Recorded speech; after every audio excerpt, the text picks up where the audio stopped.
Hello विद्यार्थी मित्रों, आज આપણે ધોરણ 7 ગણિત પ્રકરણ 8 સમય સંખ્યા છે સ્વાધ્યાય 8.1 જોવાના છીએ। સ્વાધ્યાય 8.1 નો પ્રશ્ન 5 છે તે જોવાના છીએ। જો તમે આગળના પ્રશ્ન કે દાખલા ન જોયા હોય તો મારી YouTube ચેનલમાં જઈને જોઈ લેજો। પ્રશ્ન 5 છે, બિંદુઓ P, Q, R, S, T, U, A અને B સંખ્યા રેખા પર એવી રીતે આવેલા છે કે જ્યાં TR બરાબર RS બરાબર SU અને AP બરાબર PQ બરાબર QB થાય તો PQ, R અને S વડે દર્શાવતી સમય સંખ્યાઓ લખો। અહીં જે બિંદુઓની વાત કરી છે, Pની વાત કરી છે તો P એ કોના વચ્ચે છે? તો P એ 2 અને 3ની વચ્ચે છે। તો P પહેલાં શું આવશે? 2 આવશે અને P એક અહીં A થી B વચ્ચે 3 ભાગ પાડવામાં આવેલા છે। અહીં આપણે જોઈએ તો A થી P વચ્ચે એક ભાગ, P થી Q વચ્ચે બીજો ભાગ અને Q થી B વચ્ચે 3 ભાગ, એટલે અહીં 3 ભાગ પાડવામાં આવેલા છે। અને અહીં R અને S માટે તેમાં પણ 3 ભાગ પાડવામાં આવેલા છે। તો સૌપ્રથમ પ્રશ્ન મુજબ આપણને પૂછ્યું છે P, Q, R અને S વડે દર્શાવતી સમય સંખ્યા લખો। તો આપણે પહેલાં Pનું જોઈએ તો અહીં P વડે દર્શાવતી સમય સંખ્યા 2 + 1/3। 2 એટલા માટે લખેલા છે કારણ કે P એ 2ના અગાડી છે, એટલે કે Pની અગાડી આ P છે તેની અગાડી 2 છે અને 1/3 એટલા માટે લીધો છે કે આ ત્રીજા ભાગમાં P એ 3 ભાગમાંથી એક ભાગ છે એટલા માટે। હવે અહીં છેદ સરખા કરવા માટે આપણે અંશ અને છેદને બંનેને 3 વડે ગુણીશું।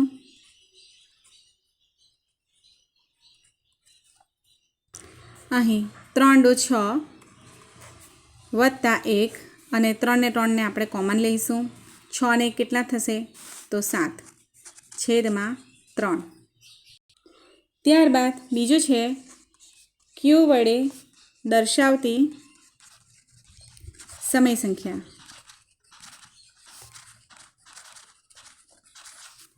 તો Q વડે દર્શાવતી સમય સંખ્યામાં 2 + 2/3। Q એ ત્રીજાનો 2 ભાગ છે। હવે અહીંયા છેદ સરખા કરવા માટે અહીં પણ ઉપર અને નીચે 3 વડે ગુણીશું।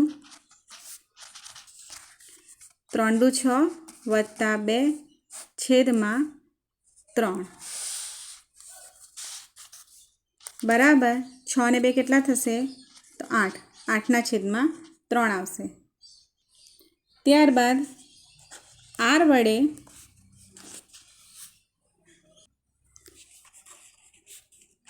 વડે દર્શાવતી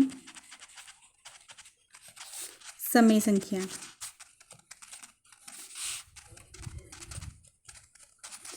બરાબર 3 + 1/3। સોરી, અહીં R વડે દર્શાવતી સમય સંખ્યા એ માઇનસમાં આવશે, તો -1 - 1/3 છેદમાં 1 લખીશું। છેદ સરખા કરવા માટે 3 વડે આપણે ગુણીશું આગળ કર્યું તે મુજબ। તો અહીં -3 - 1/3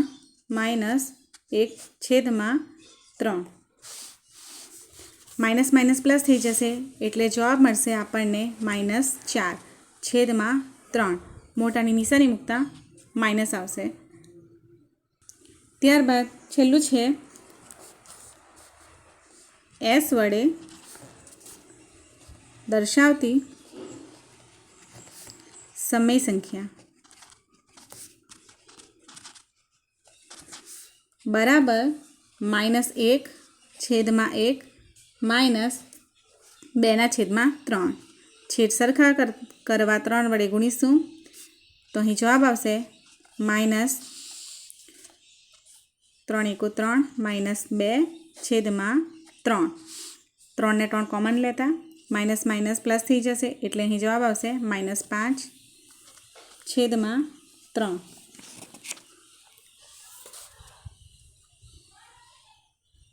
ત્યારબાદ પ્રશ્ન 6 છે, નીચે આપેલી જોડીઓમાંથી કઈ જોડી સમાન સમય સંખ્યાનું નિરૂપણ કરે છે? તો આપણે જોવાનું છે કે આ સમય સંખ્યાઓ ધન છે કે ઋણ। તો અહીં પહેલો દાખલો છે -7/21 અને 3/9। તો અહીં જોઈએ તો આપણે અહીં પહેલી સમય સંખ્યા છે તેમાં માઇનસ એટલે કે ઋણ સમય સંખ્યા છે અને બાજુમાં છે તે ધન સમય સંખ્યા છે, એટલે આ સમય સંખ્યાનું નિરૂપણ કરીશું નહીં। માઇનસ આ દાખલાને આપણે ગણીને જોઈએ તો અહીં -7/21 બરાબર 3/9। અહીં 7 તારીખ 21 ને 3 તારીખ 9, તો અહીં આવશે 1/3 માઇનસ 1/3 માઇનસ 1/3 બરાબર 1/3। અહીં આ પહેલી સમય સંખ્યા એ ઋણ છે અને બીજી ધન છે, તેથી તેનું નિરૂપણ કરી શકાશે નહીં। ત્યારબાદ બીજો દાખલો છે -16/20 અને 20/-25। આ સંખ્યાનું નિરૂપણ કરી શકાશે કારણ કે આ ઋણ સમય સંખ્યાઓ છે। તો -16/20 બરાબર 20/-25। તો 4 ચોક 16 ને 4 પચામ 20, અહીં 4 પચામ 20 ને 5 પચામ 25, તો -4/5 બરાબર -4/5 આવશે। તો આ સમય સંખ્યાઓનું નિરૂપણ કરી શકાશે। આ સમય સંખ્યાનું પણ નિરૂપણ કરી શકાશે કેવી રીતે? તો -2/3 બરાબર 2/3, તો માઇનસ માઇનસ ઉડી જશે, તેથી 2/3 બરાબર 2/3 આ ધન સંખ્યા થઈ જવાની, ધન સમય સંખ્યા થઈ જવાની, એટલે તે સમય સંખ્યાનું નિરૂપણ કરી શકાશે। આ સમય સંખ્યાને જોઈએ તો -3/5 બરાબર -12/50,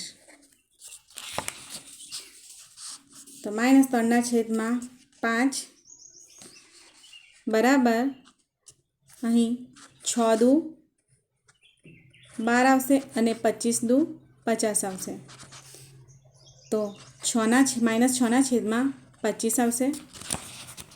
તો આ સમય સંખ્યાનું પણ નિરૂપણ કરી શકાશે નહીં। ત્યારબાદ પાંચમી છે 8/-5 અને 24/15। તો -24/15 જોઈએ તો 8 તારીખ 24 અને 5 તારીખ 15 રહેશે, તો 3 કેન્સલ થઈ જશે એટલે -8/5 આવશે। તો અહીં સમય સંખ્યાઓ સરખી આવી છે, તો 8/-5 બરાબર -8/5 એ સમય સંખ્યાઓ સરખી છે। આ સમય સંખ્યાનું નિરૂપણ કરી શકાશે। અહીં માઇનસની નિશાની ઉપર હોય કે નીચે હોય, પરંતુ અહીં સમય સંખ્યાઓ સરખી છે એટલા માટે અહીં નિરૂપણ કરી શકાશે। ત્યારબાદ છઠ્ઠી છે 1/3 અને -1/9। આ સમય સંખ્યાઓનું નિરૂપણ કરી શકાશે નહીં।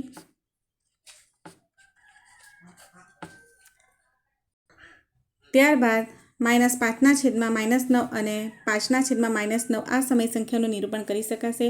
-5/-9 એ ધન સમય સંખ્યા છે,